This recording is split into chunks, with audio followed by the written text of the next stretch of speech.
Bonjour, aujourd'hui j'ai le privilège d'accueillir sur la chaîne les deux jeunes fondatrices, Chloé et Christelle, de la maison de vente aux enchères Doma Enchères. Nous évoquerons dans cette vidéo le rôle que peut avoir le commissaire-priseur au moment de la souscription du contrat MRH, multirisque habitation.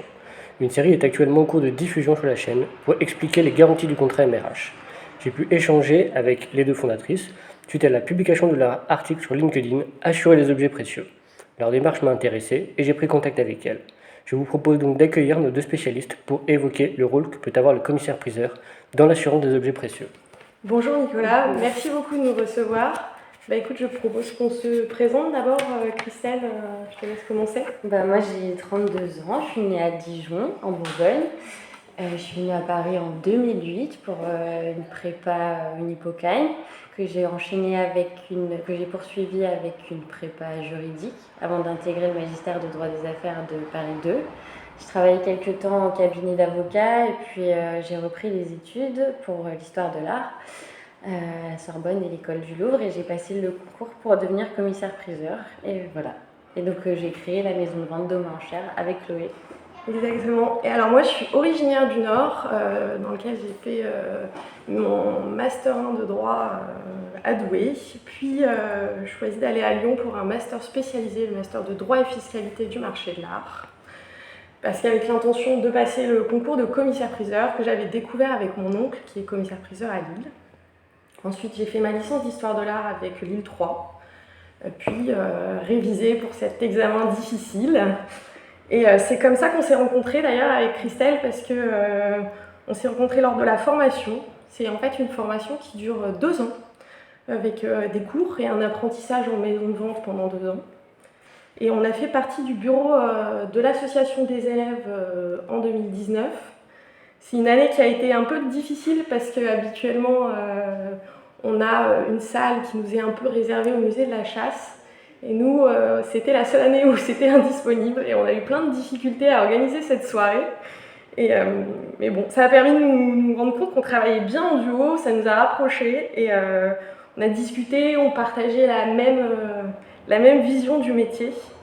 Et donc c'est vrai qu'à l'issue de cette formation, on avait déjà fait naître le souhait de créer notre maison de vente et on s'est lancé l'année dernière. Est-ce que vous pouvez nous expliquer quels sont les services proposés par votre société?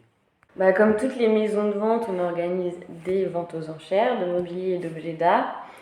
On réalise des inventaires de succession ou en valeur d'assurance.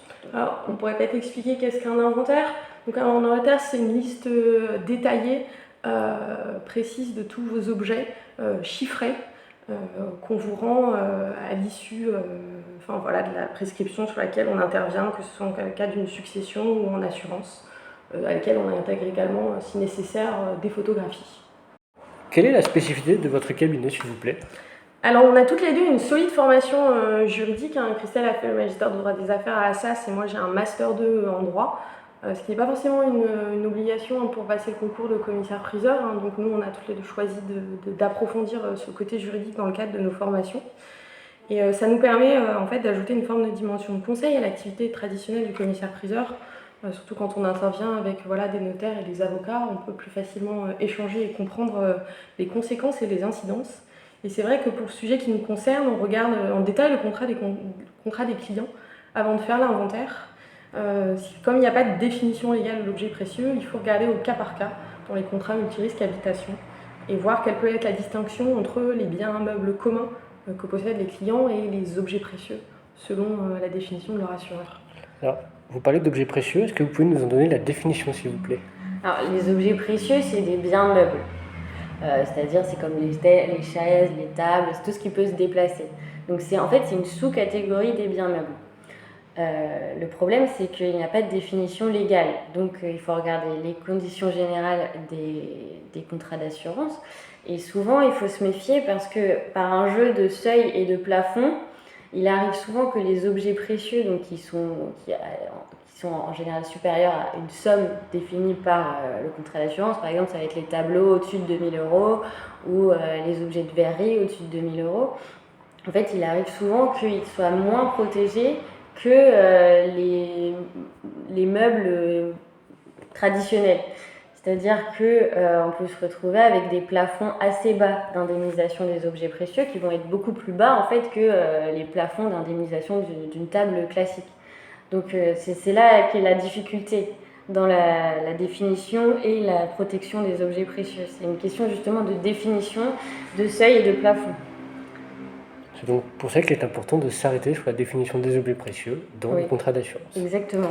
Alors, nous avions évoqué sur la chaîne la question de la frontière entre biens mobiliers et objets précieux à l'épisode numéro 43. Pour rappel, dans ce cas pratique, le médiateur de l'assurance avait reçu une réclamation concernant un assuré qui contestait l'indemnisation proposée par son assureur, qui se fondait, l'assureur, sur la définition de l'objet précieux, alors que l'assuré se basait sur la notion de bien mobilier du contrat d'assurance.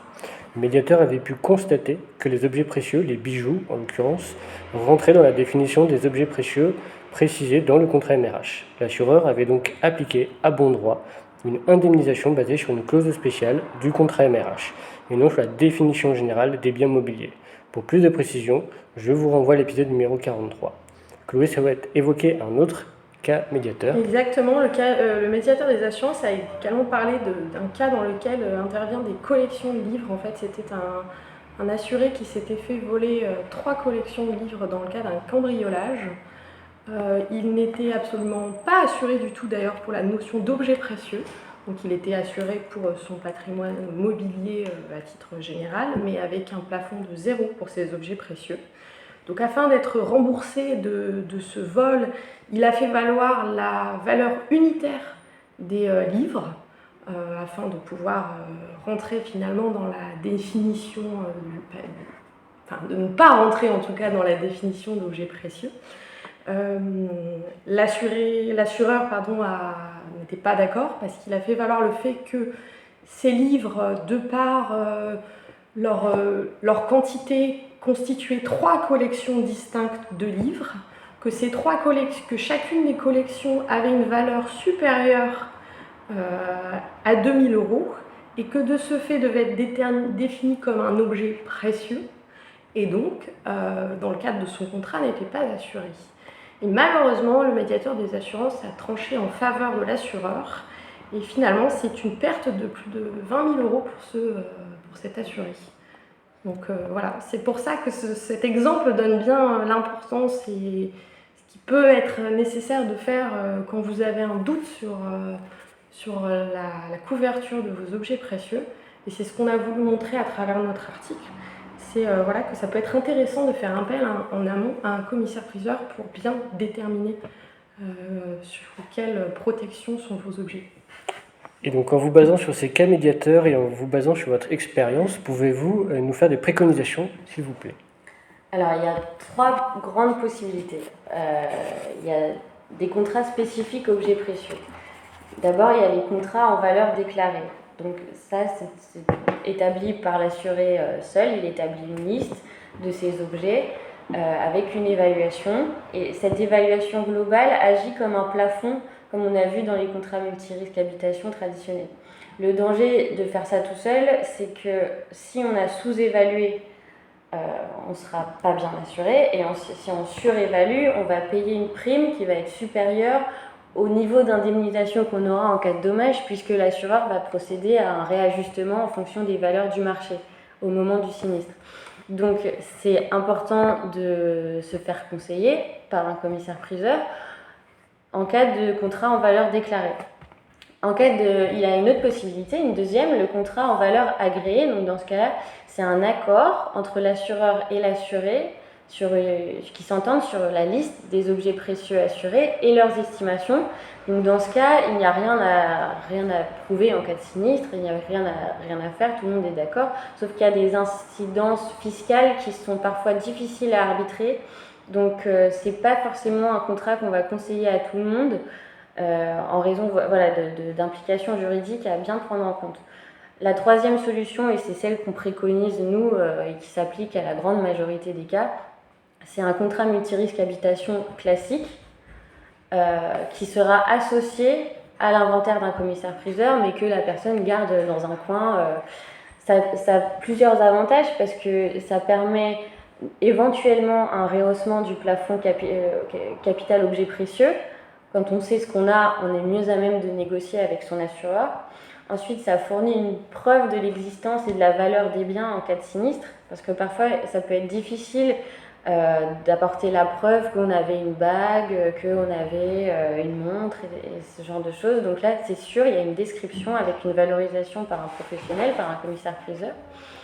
Et l'avantage également, c'est que cet inventaire n'a pas à être annexé au contrat d'assurance. Donc contrairement au contrat en valeur agréé, les incidences fiscales sont nulles.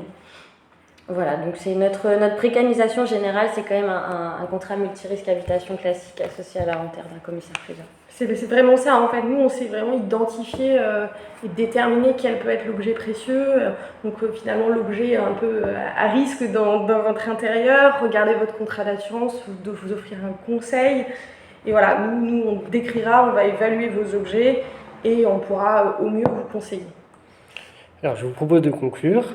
Sauver patrimoine historique est une mission collective de chaque instant qui fait appel à plusieurs acteurs. Les commissaires-priseurs vont venir évaluer notre patrimoine pour réduire la frontière entre ce qui est du patrimoine et ce qui n'en est pas. Ils vont inventorier ce dernier pour le fixer dans le temps, comme les inventaires ecclésiastiques des années 1905. L'incendie de Notre-Dame de Paris reste dans nos mémoires. C'est une partie inaliénable de l'histoire de France qui a brûlé ce jour-là et qui devra être reconstruite. Les assureurs y participeront indirectement par leur expertise ou directement par leur financement. Mais chacun d'entre nous, nous possédons une part d'histoire, une part de l'histoire que les commissaires-priseurs doivent évaluer et inventorier et que les assureurs doivent protéger en cas de sinistre.